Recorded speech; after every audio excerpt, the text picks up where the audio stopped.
My mother's 90 is a great believer in the fact that the reason she's able to walk so well is she's never done any exercise in her life. Every single person should do something which is of discomfort to you physically every day. European champion, world lead. I've been sporty since I can remember. You had a small break, didn't you?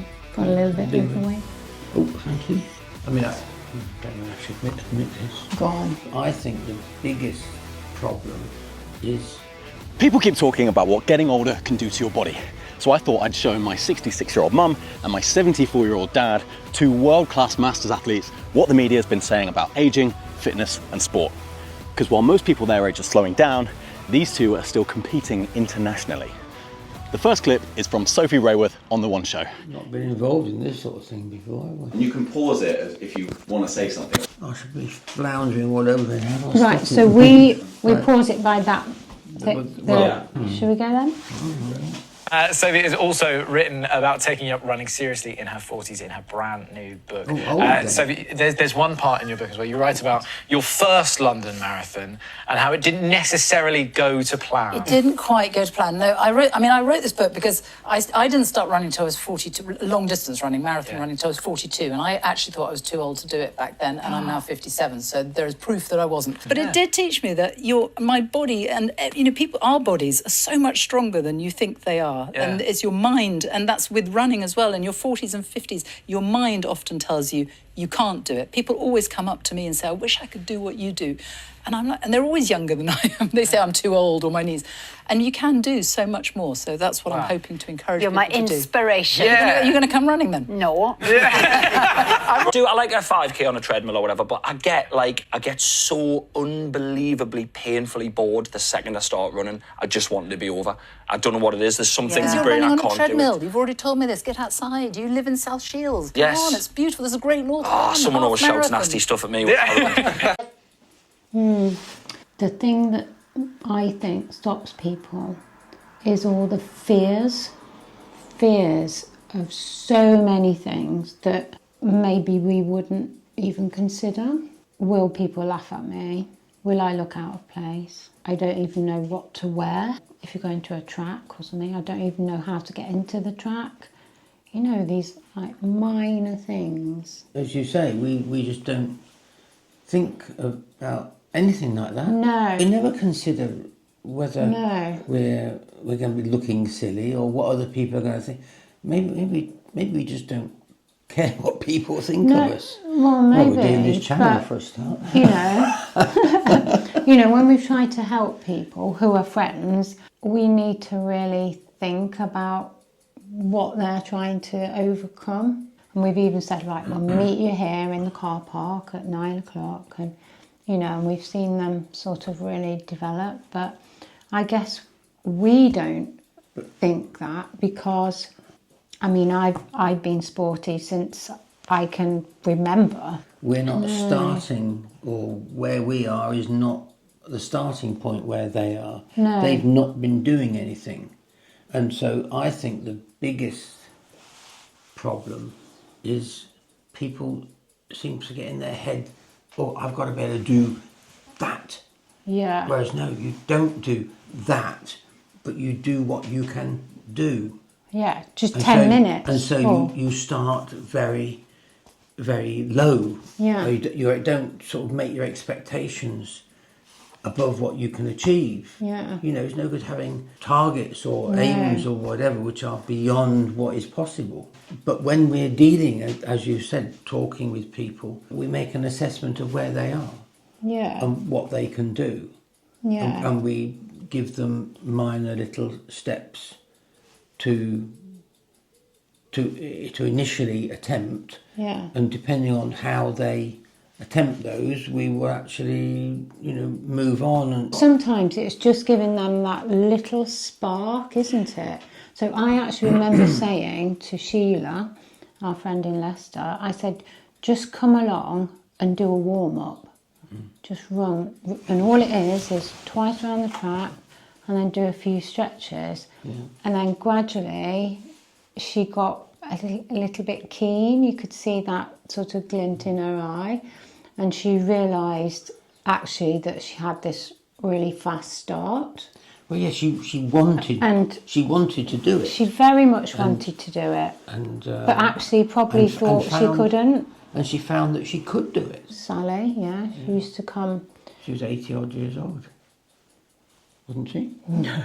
Oh, what was she then? No, she wasn't. Oh. She was 70, just turned 70. She told me that it was my fault that she had to move the interior mirror on her car. She'd taken on board what I'd said about being greyhound-like, and so she wasn't sitting down in her hips, as I think of it, but she was sitting up, and so she could no longer see out of her rearview mirror. She had to move it because she was sitting taller.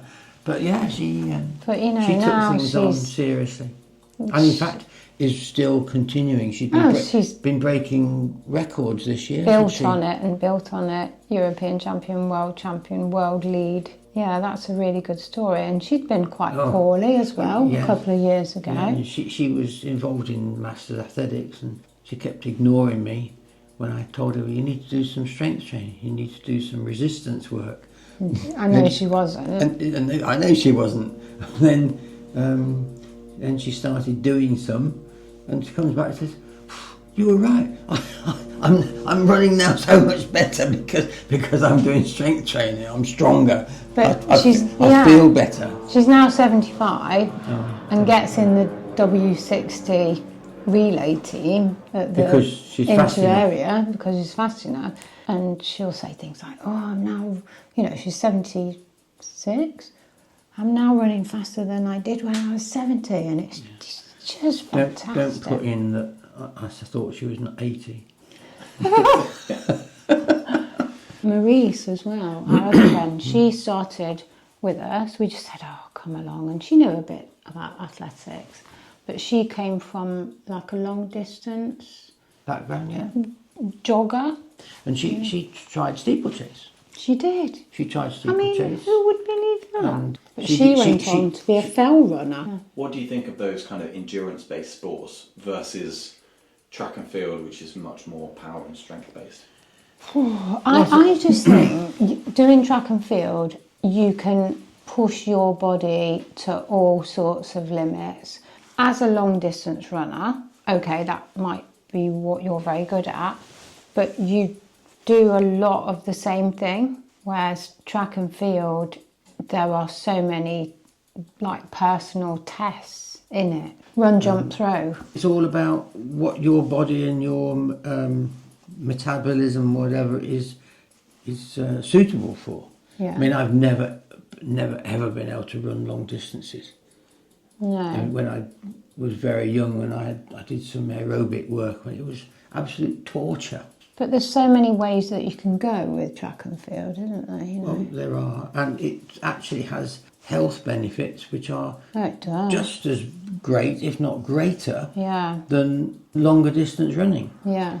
Which everybody seems to go for, probably because it seems easy to do. I just go out and I just run, whatever. But sprinting is tough. Sprinting, you expend so much energy. You burn loads more calories. If you run twice as fast, you use up 16 times more calories. It's a fourth power, mathematically. You can burn up a huge amount of energy in a very small space of time. Yeah. You get pretty tired while doing it. Whatever you're going to do, whichever direction you're going to go in, it's a matter of just starting with small steps. I actually remember before we started doing Masters, years before we started doing Masters, I'd retired from being a younger athlete, sort of had family, and I'd gradually got more and more unfit, etc. And I actually thought, I don't like this, I don't like the way I feel, I need to do some activity. And so I used to go out and I used to walk from one lamppost to another, and then jog from that lamppost to the next one, and then walk from the lamppost to the next. So between every single lamppost I came to, I would either pick up the pace or slow down. I wasn't sprinting, but that's what started me. That's where I started, and that's where I got back into getting fitter again. And I think anyone can start their fitness campaign, can't they? You know, whatever problems you have, or if you're not happy with how much you weigh or how you look, you know. I'm not sure I actually regard it as being starting a fitness campaign. It's just getting movement back in your life. Moving. You know, I think I've said before, you know, if anything actually, you know, feels difficult or gives you a certain amount of pain, it's difficult to do, then they are the things you need to do. Just those, going around the house to start with, or your garden, or out when you're out walking. And what is it I've been saying recently? I've been saying every single person should do something which is of discomfort to you physically every day. Yeah. If you do something today that is uncomfortable, then and you keep doing that, in a few weeks' time, you may have actually started doing something more demanding, building up one's physical ability to move and in a sense take hold of life. You know, if you're not strong and fit, then basically you can't get involved. I don't think you miss out, in life don't you? of any sort. Even if it's just walking down the high street. And it is a matter of starting with things that are slightly difficult, doing them, and then progressing on. I think it's a bit sad sad that people who maybe don't do sport or aren't moving quite enough, they just give in, and it's sad, isn't it? Because they don't have to. Like the lady we met at the tip when she said. The steps going up to the green waste or whatever. Over the top of the big skips. And I said to her, "Oh, after you, you know, you were here first." And she said, No, I don't do steps. I'm waiting for my daughter to come and take the green waste up. And I thought, you're probably about 55, so now you're no longer going to do steps. She could do if she just had a go and maybe did one step, wait a few seconds, did 2 steps. But it's hard.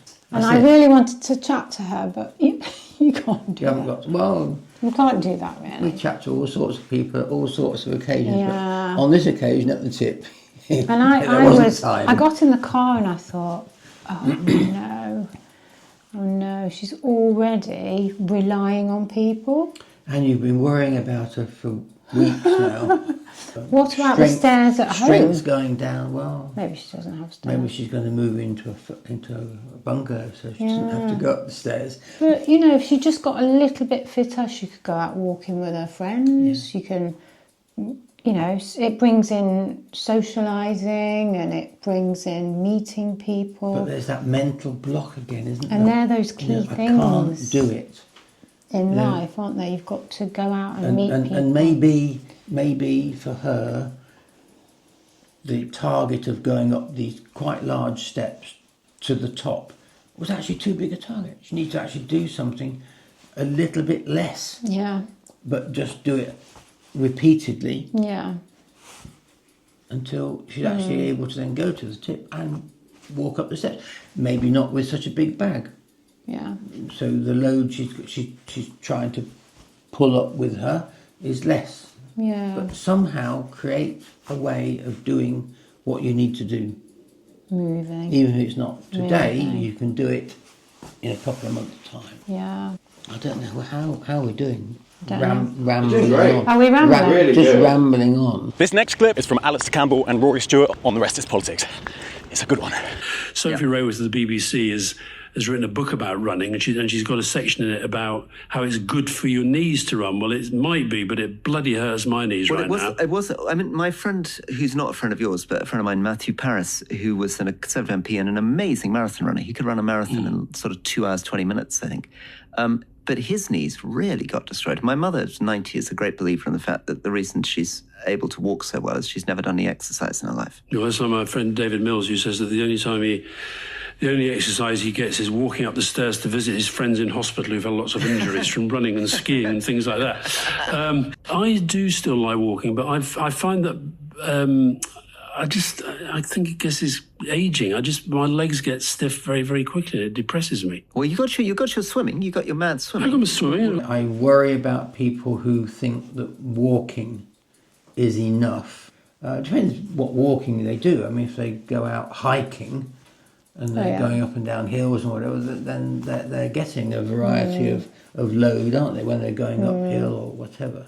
And then coming downhill, it's a real hard workout on your quads, isn't it? People get stiff legs and whatever. He said he had stiff legs because of lack of strength. And this very often is because people do a bout of the exercise and then they do nothing or they do very little. And then they come back to it and then they wonder why when they do it again their legs ache and then joints hurt. Things hurt because either they're not strong enough or you're needing greater flexibility and coupled with that too much intensity in a short space of time, what we would call as athletes we call overtraining. Look at my boxing. I keep fit and what have you, but I used to. Whenever I see people out running and really enjoy it, I get very, very jealous because I just can't do.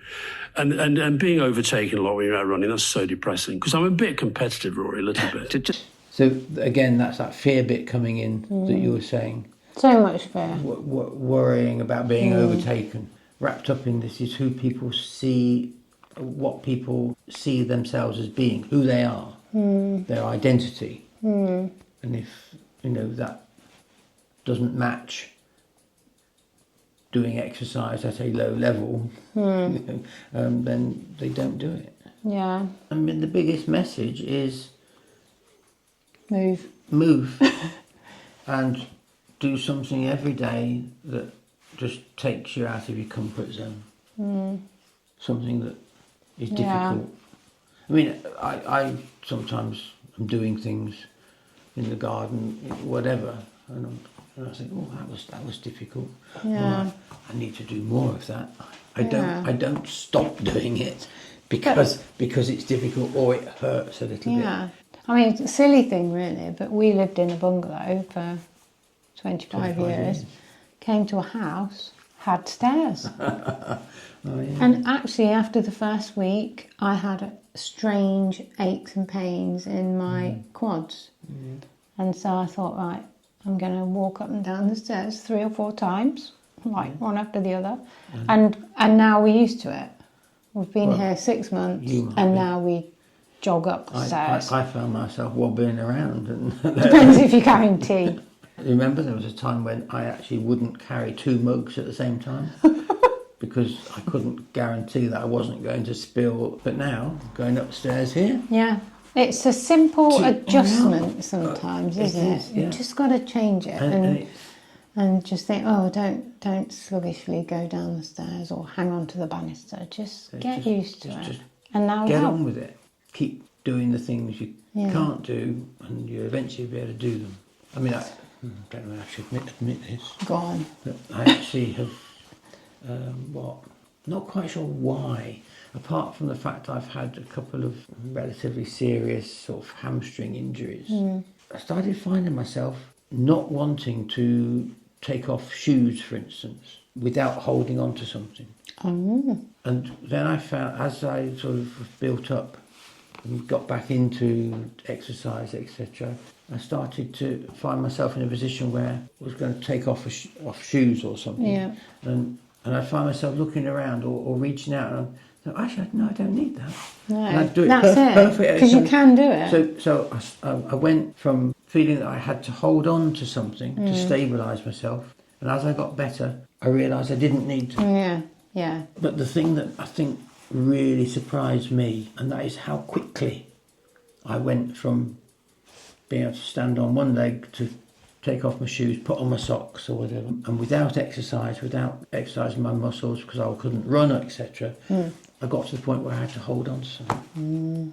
It amazed me how quickly that happened. Yeah, I remember seeing a programme once and it had a teenager, then the mum was like 40 odd, and then the grandma was in her 80s, and they put these three ladies through all sorts of strength training, moving more, walking more, all sorts of exercises, and they looked at the end of 6 weeks or whatever it was at how their muscles had changed. And the lady who was 80 had the biggest improvement. She went back home and thought, oh, I think I can have a go at this now. Yeah.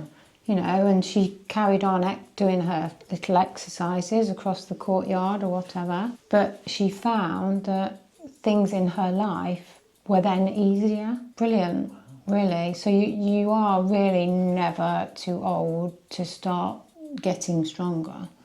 As long as your goals aren't too big. Yeah, be realistic. Unachievable. Yeah. And then the fun part comes then, doesn't it, when you feel a bit better, you know, when you feel a bit stronger. What sort of thing? Yeah, because you can take part in more, you know. You might involved in things. Yeah, you might just start with yoga or something. Or not even yoga. Not even yoga, just going walking. Going out and meeting people Yeah. on the high street. Yeah. Or just taking the dog for a walk. Instead of being more and more isolated at home. Yeah. You go out and you get involved with other people doing things. Just because you've got better movement. Yeah. And before you know it, you're playing pickleball. Maybe pickleball. Are we going to play pickleball? I bet we could. Probably. Did I see there's a pickleball club? I think there is. I think yes. There's always something. It's harder on your own as well. Always harder on your own. Yeah. If you can have even one other person or a group, that is so much better. You don't like it when I'm injured and can't run. No, it makes a difference to me. But I mean, we've just literally a month ago started going to Pilates, and do we admit that? Yeah, and but that's a new thing. That was a big step to go and do it as a group. Yeah, with a leader. We are me not in charge. Yeah, and we are now blown away with this new Pilates thing, and we can see how much it's beneficial to our running, and is, you know, touching parts of our bodies that we clearly haven't been working with.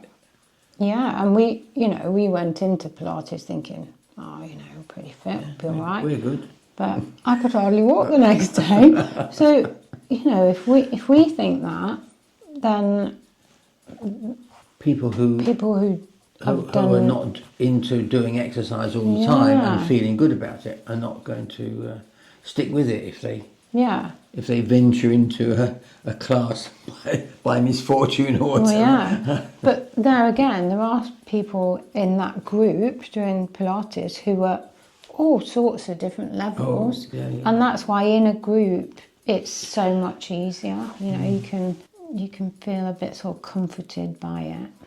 If you enjoy seeing people prove that ageing doesn't have to slow you down, follow along. Mum and Dad are about to enter their outdoor season, and honestly, this could be the best one yet. See you next time.